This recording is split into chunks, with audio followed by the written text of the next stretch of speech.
What's up, runners? Welcome to the Let's Run Fit podcast. I'm your host, B Lit. As a running coach, I realized how many runners really wanted to know how to make themselves better and they had no idea how to get there. So here I am to help out any athlete who wants to know more about the sport of running. From the lifelong runner to the brand new runner, there's always something to learn here on the Let's Run Fit podcast. So runner's mark, let's go.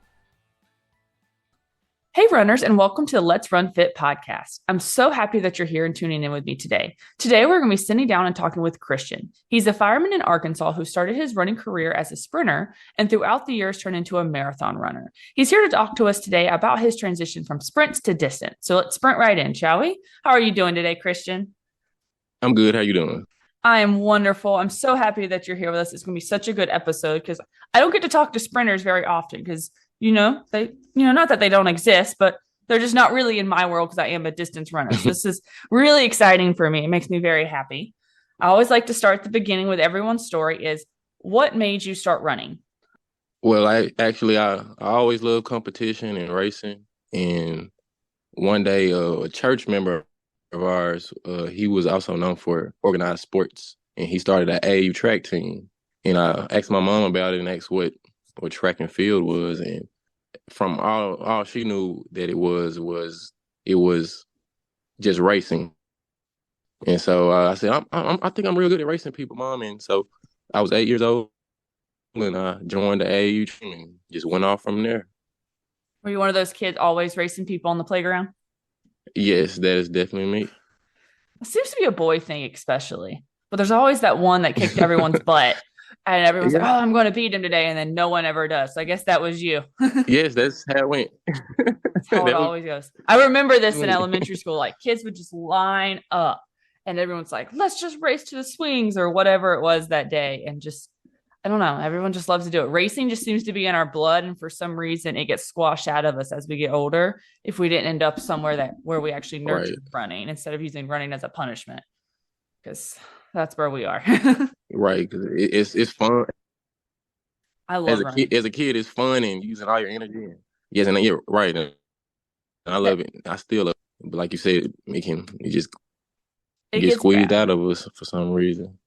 I think we lose the fun when we start playing other sports where coaches get mad at you and they're like, go run a lap. And then it changes in our brains to a punishment. Because I've had people make that comment like, do you hate yourself? Like, why would you want to do that? That's so terrible. That's awful. And I'm like, but it's not. Too? Like, you're doing it wrong. Right. It's not. Exactly.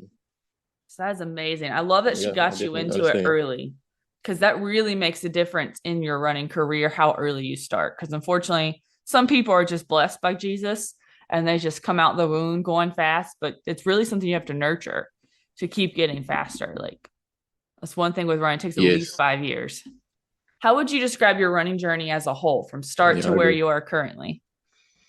It's been an up and journey. I've had a lot of successes. I had a lot of failures. But I mean, it's been a hilly journey for me. Was that a pun because of actual hills? I don't know. How hilly is Arkansas? I don't even know. No pun intended. Like, we have some hills, but it's not. It's like it depends on what area you live in. But the area I grew up in, it wasn't too hilly.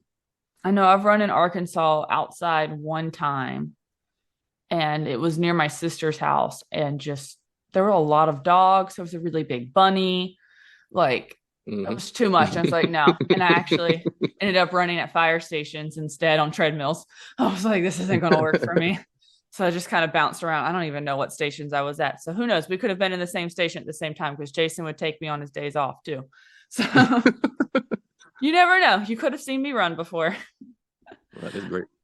With your running career, going from sprinting all the way up to the marathon, how do you feel like that's helped you in your day-to-day life and as a job? Because I know as a fireman, you've got to do a lot of physical activity.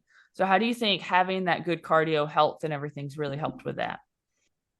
It's helped a lot. Like, just from both aspects, sprinting and long distance running, it gives you the that capacity, your stamina is way higher than, well, mine is much higher than my coworkers. I can, well, especially with long distance, it taught me how to control my breathing and relax and catch my breath. I'm able to recover quicker, and then also just on the mental aspect, I I'm able to overcome, physical obstacles just off that training, off running. And Yeah, it makes me a stronger person overall. we should get my brother running. It'd be fun. I don't think he's run since the Marine Corps. Tell him that you're I get, better than him and he'll do it. we talk about Hokas. Yep, I got him some Hokas. He loves a Hoka Clifton. He bought like 3 at one time. Oh, that was you who got him That was Hokas? me. I got him and Hope Hokas. Okay. Hope stole a pair of my Asics too, though. So, like, Yeah, I love Hokas. they take my shoes. So when you were a kid and you started as a sprinter, what was it like to be like getting into like the sprint world? Did you have a favorite distance or event or anything, a least favorite event? Normally it's the 400, but Yes, hey, you just read my mind. I loved the 100 meters. I mean, I think all kids do when they first get introduced to track because it's the shortest race. Um, but I love the 100 meters. That was when I first started. That was 100. The 100 and the 200 was my main races. I had some field events, but yeah, I dreaded 400. But coach, I always wanted us sprinters to get in the feast, claim it, make us stronger. And I mean, I don't disagree with that. I just didn't want to run. But um, I chose those races. I did pretty good at it early on. And I continued on into high school with it. I don't know why y'all, as a sprinter, as a group, hate the 400. I know on our track team, we had to like beg people to do the 400, especially the 4x4, but that one's last. So I know why. But nobody ever wants to run the I don't know. 400. I don't know. That's just a hard race. I don't know. It's just a hard race. And at the time, now actually long distance has helped me like mentally. And so it was really mental for me with the 400. It just seemed so long because it was a sprint, but when you get in a higher competition, you got to run even faster and faster, and so you can't really just your strategy. It's hard to strategize when you run against heavy competition because they take off, and so it's just a hard race. Yeah, depending on what area you're in, the 400 can be run in the 40-second range, the 50-second range. Like, these people are flying. Mm-hmm. And like, I know my distance kids, they love to try to run it. They would be like, oh, let me go run it. And they could do it. But for some reason, we always try to get the sprinters to do it. And they didn't want to. it's a countrywide thing. Yeah, I think long distance runners are stronger mentally. Because they have to know pacing. I think it's because long distance runners are stronger mentally. Right. Exactly. Like as a sprinter, you come out the gate hot and you stay hot as long as you possibly can. Distance, you do the opposite. You go negative splitting. Right. Because kind of like it's not much thinking. Yeah, you have to do that speed up slowly exactly. over it's time. Like it's not much thinking with sprinting. It's crazy. Uh-huh. I also find it always entertaining when I watch the 1 mile, especially to time somebody on their last lap, whoever's in first, because their last lap is normally, it wouldn't win the 400 sprint, but it would be competitive. And they had just run 3 laps before because they are so good at pacing themselves that they can actually like keep that speed. Like it's amazing to watch. I know at States just maybe that was 2 weeks ago, 3 weeks ago now. It was a while back. But the dude who won the 1 mile ran it in like a 4:15 and his last lap was 52 seconds. I was like, wow. Gracious. Wow. And he jogged because he beat everybody by a good 15 seconds. Like he wasn't even going all out because he didn't have to. Like it was so crazy. That's amazing. These kids are talented. And if you put a sprinter in a mile, if you put a sprinter in the mile, their last lap would be drastically because they gonna take off hard as they can Oh, it happens. Because we've in had the some first sprinters lap. doing the 800. Their first lap would be fantastic, and then that second lap just slows down. You gotta learn Yeah, pacing. horrible. So with sprinting, what is a typical workout like? Because Yes. you guys aren't having to practice like we were just talking about the mental aspects, the pacing of it and how to like conserve energy to get to that last lap. So what kind of type, intensity, rest periods, things like that do you do as a sprint workout? Well, coming into high school, we actually did a lot of strength workouts, and so our workouts with our main typical workout was like 300-meter runs, and we would do like 5 to 6 300-meter runs with probably between a 2 to 5 minute break, and the times would range from around 38 to 42 seconds. So our coach was to finish the 300 between 38 to 42 seconds and a 2 minute break in between.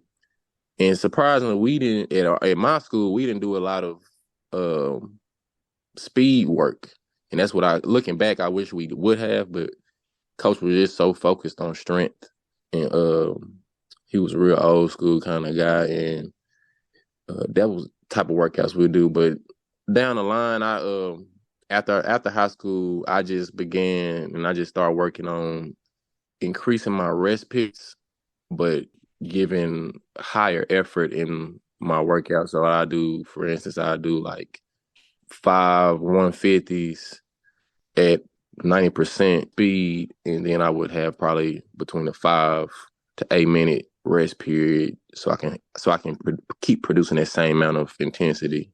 Yeah, longer rest periods are always great because that's one of those big difference with distance runners too. Sprinters, you have much longer rest periods because you're going so much more intensity for that short period of time. But like as a runner, Hmm. they only get like 30 seconds when you're as a distance runner. So because I know they're always like, why do the sprinters get big breaks and I get 30 seconds? I was like, well, they're doing different kinds of runs than you, boo. Like Yeah.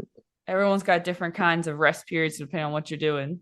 If somebody wanted to get into sprinting, whether they were, Yep. a young child still able to join a like high school team or a local track club, or even just as an adult who just thinks that's what they want to do, they just want to like sprint the road in their neighborhood, things like that. What advice would you give someone who wanted to start that? The advice I would give you is first thing is to invest in a good diet. Talk to your parents.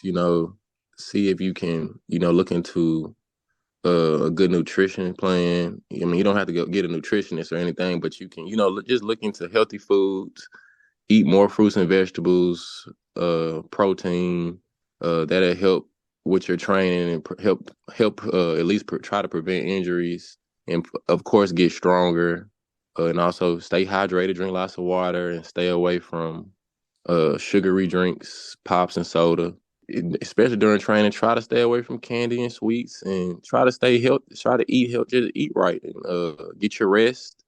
Take your warm up serious, your cool down serious, and you can also on you if you're trying to work up to make a track team or something like that, you can look up different types of workouts online. I know I look. I think it's a Flow Track on YouTube is a good. They have a like workout and you can look up different workouts on there. YouTube's It's amazing. It has things everything. like that to exactly, and work your abs. Make sure you get your core good and strong. And, that's the best advice I could give someone starting out.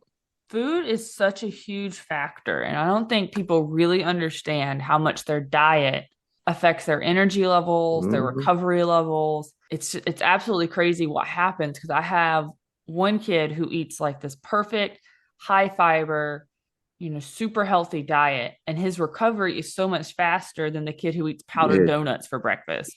yes, for sure, Like like for there's sure. one that I'm always talking to him about his nutrition, and so his parents are too. We're like, you got to eat better. You got to eat better. And he's like, I will. I'm trying. And then, it's powdered donuts and cheese pizza again. So, Hey, because I mean, I don't have the best diet at all, but I'm getting better as I get older. But as a kid, man, I had the worst diet, and I didn't even. No one informed me. I did drink lots of water, but no one informed me about the how everything else ties fruits and into. vegetables, and yeah, high fiber. Mm-hmm. It's amazing what it can do. So you started as a sprinter, and then, like we mentioned, you switched to distance throughout the years. So what was the first longer distance race that you started with? How did you make the transition? I'm assuming you didn't jump straight to the marathon, but some people do. Well, surprisingly, You did? I did. Oh, that's a huge So jump. So you went from 100 meters to 26.2 miles. the first race was a half. Okay, so that's The not first as race, bad. Still a little yeah, that's crazy. not as bad. I didn't do any 5K, but I've trained, doing 5Ks, but I never the first race, actual race, was a half marathon in Fayetteville. I just took it 1 mile at a time. So what made you I pick was the half marathon? It started out. I had a friend that ran long distance in college. He ran the 2 mile, and this is probably 3 or 4 years after he was out of college.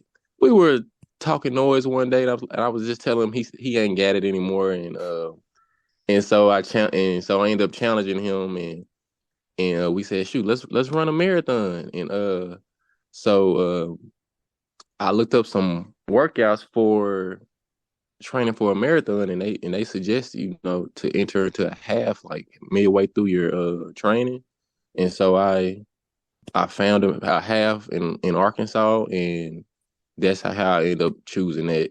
It was supposed to be like a precursor to the full marathon, and I did pretty good. I think my time was like 1:42, and Good gracious. It's I was like, almost an hour and, faster than me. and I'm a 2:27 right now is my PR. Like your first one, you started an hour faster than me. Like that's a yeah, huge difference. I did pretty good. That's excellent. What what what helped me? What helped me was well, starting out it was hard because I had that sprinter mentality, take off hard, and so I had to learn to start slow. And then I got me a watch, and it helped me learn my pacing. Helped me, okay, this what minute pace feel like. This what 7:30 pace feels like. Okay, and so and that's what kind of helped me. I just invested in a watch, and I started to learn actually to jog instead of run, and that's what helped me transition into the half, and I ended up running the full. I wasn't pleased with my full. I caught a cramp at like mile 15, and so Oh, that's really early. uh, I ended up yes, and I ended up and I ended up walk running the last 11 miles, and so I had to keep going back into the books to figure out a better game plan. I done had some injuries, and that kind of played a part into it, and my hydration, and of course habits too. I'm gonna get my goal is to get 3 hours. That's my goal in That's full a Boston marathon. And qualifier so time. I'm gonna just I'm gonna yeah. That's why I'm trying to get it. I You want to wanna go to because Boston one once I get day. into it, I'm like, you know what, might as well try it. Yeah, might as well. That's a big accomplishment. I am more than aware that I will more than likely never make it into Boston without a charity bib. It's who I am. Jesus did not bless me with that kind of speed. But what's funny is I actually feel like people who started as sprinters have a very good chance of becoming these excellent long distance runners because you already have the muscle fibers that can do the speed. Now you just got to train to get the lungs to do the pacing. Yeah, I agree.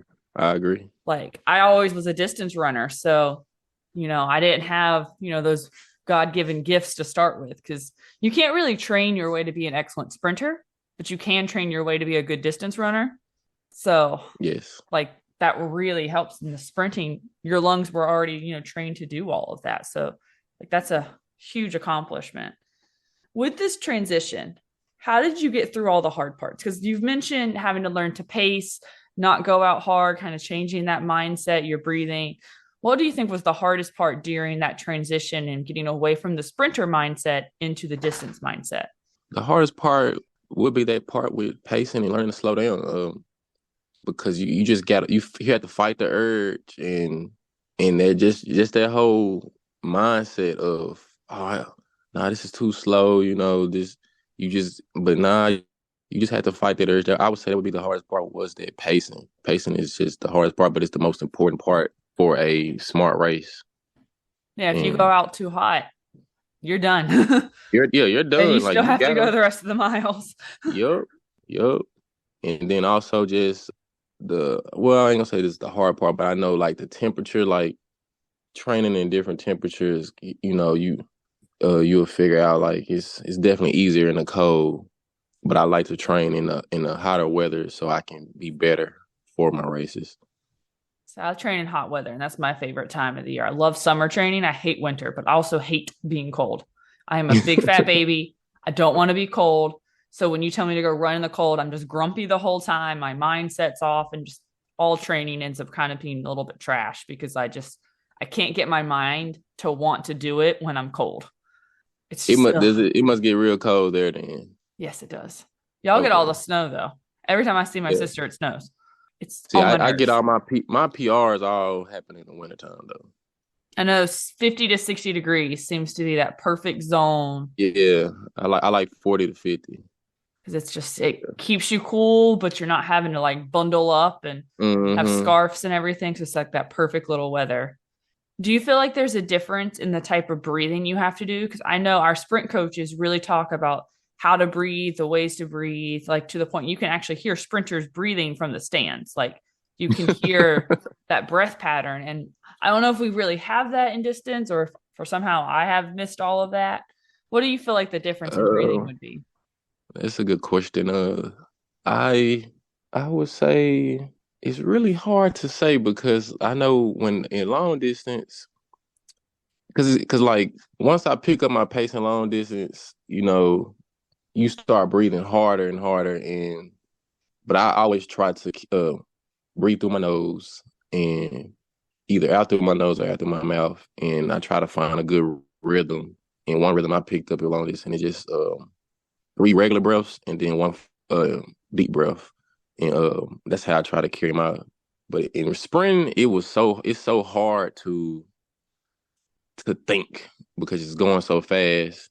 But I don't. I mean, I would say the difference is that you can in long distance you can actually think about your breathing. I ain't gonna say you can't do it in sprint, but you can think. It's easier to think about and control your breathing during your long distance race. Whether sprinting, you basically you just learn it and develop that during your training. Because I really can't even. I honestly cannot even think how I breathe when I sprint now. You just I hope just that you know it's do. harder. Hope Yeah, that just hope some that I do. oxygen 'Cause gets I inside. know exactly. Do you feel like there's a difference in running form? Because I know a lot of sprinters are really taught to bring your like thumb way up to your mouth, while with distance we don't really exaggerate it that far because our legs aren't going as fast. Do you feel like you had to kind of get used to a new form, or did it just kind of feel natural to slow down a little bit? No, I had to get used to it because, like I said, I think jogging was real hard to get the aspect because you as a sprinter you want to go fast, you want to finish a race fast. You don't want to be out here all day. I began to enjoy long distance running and enjoying the outside air and shoot. Once I got into like longer miles, like once I started passing 10 miles and stuff, it became shoot just like their runners how they talk about. I'm like Mm-hmm. it just feels great. It exists. You just have to get there. You got to get there. You definitely got to get there. Once you do though, it's addictive. My sister swears that we have a huge conspiracy theory and that it doesn't actually exist. And I'm like, no, it's there. You only are doing it right now for 10 minutes. So it's not going to be there as strong. I'm like, the more you do it, it'll come. I promise. She doesn't believe me though, not even the Yep, slightest. for sure. So now that you're doing more marathon training, because I know you've done more than one marathon at this point, if I remember correctly. Is that correct? Yes. All right. So you've done more than one. What does your kind of new training look like now? Like what kind of do you do speed work, distance, long runs, easy runs? Kind of how does your basic training schedule look? My basic training now like right now I'm in the off season, so I'm just lifting weights because I had an injury this last season and I strained my ankle. But so now I'm trying to lift weights and get back stronger. But my training coming up is gonna be I do one long run a week, and normally it's on a weekend, and then but during the week I'll do I'll do like mile repeats, or I'll do the I'll do some track work where I do some 800 set, probably like 5K pace. That'd be like my speed work though. I don't really work on like sprinting at all during my training because I don't want to risk an injury. But majority of the time it's long runs, easy long runs. Nothing too hard. So that's your favorite workout, the easy long runs? Yes, I just want to get the mile. I like to build up to get the miles under me. In the past, I was doing long runs, but I was doing it close to race pace, and it was causing injuries, and so now I'm just gonna slow it down on them and just build my miles up and just work on my speed days on the track. A lot of people start off going way too fast on long run day. Like you can't go too slow on a long run day unless you're walking the entire long run, which you don't want to do because that would take forever. You got to slow down and go fast. And people never like to remember Yep. that part. It kills you.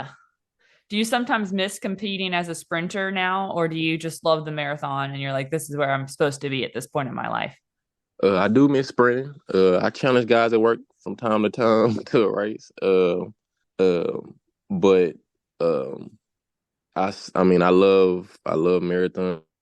I'm I want to do at least. I ain't gonna put a number on it, but I want to do quite a few marathons coming because I only did a Little Rock marathon, and so I want to try a couple. I think next year I'm gonna try to Louisiana. I heard it's a flat course. I might try Chicago next year. I don't know. I'm just keep looking into it. Yes, I do miss sprinting. Do miss that competition. Because I don't. I I believe I quit too soon, and I should have probably kept going. I chose to let it go, but no, I love them both equally though. Do you have any advice if someone who is, let's just say, coming out of high school and they were a sprinter and they just want to keep racing, but there's not an adult track team near them of, a good way to start that transition into distance? Like, would you tell them to go straight to the marathon like you did? Start with maybe something a little smaller? What do you think would be a good, because sprinter's mindset, like you said, is different than distance. So how would you kind of help them get that transition? I would not advise to do what I did. I would definitely, if you don't know any teams, because I've heard of like the Match League and stuff, and so you can look that type of stuff up where people who are not pros, they can. People, I think of a lot of, I don't know what's the age range, but a lot of ages can race each other, and I think it's USATF. Mm-hmm. I think it's under the USATF. I don't remember. You can look that type of stuff up, or there's 5Ks, 10Ks. There's also 1 mile runs all over the world that you can look up and get into, and you can join run clubs.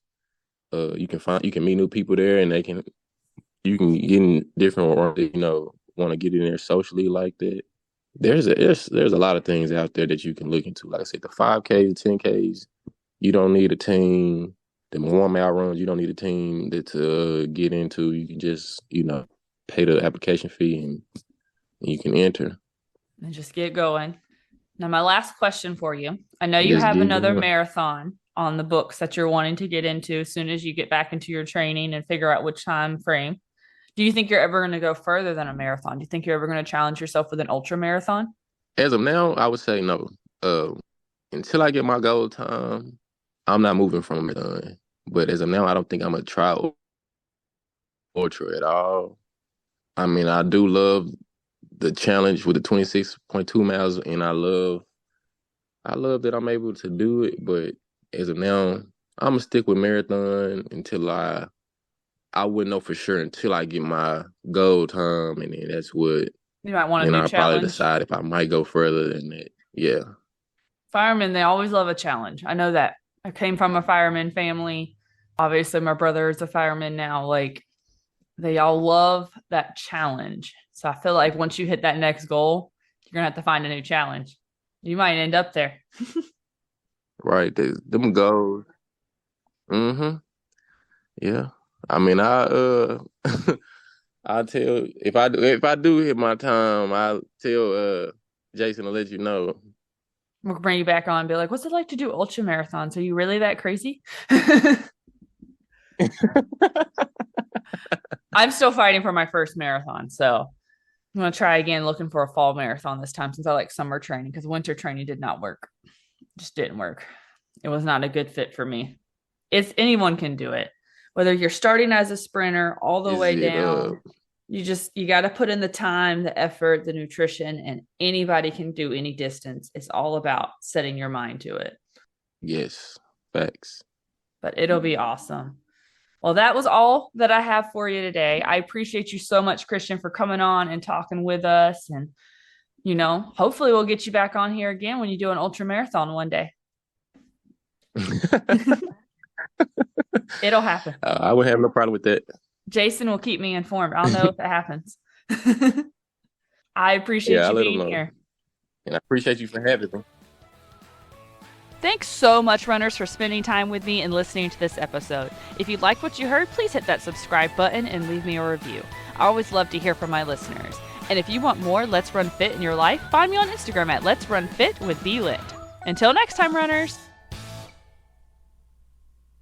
The information in this podcast is not intended to be a substitute for medical or professional advice. Please always consult a medical professional if you're seeking medical advice, diagnosis, or treatment.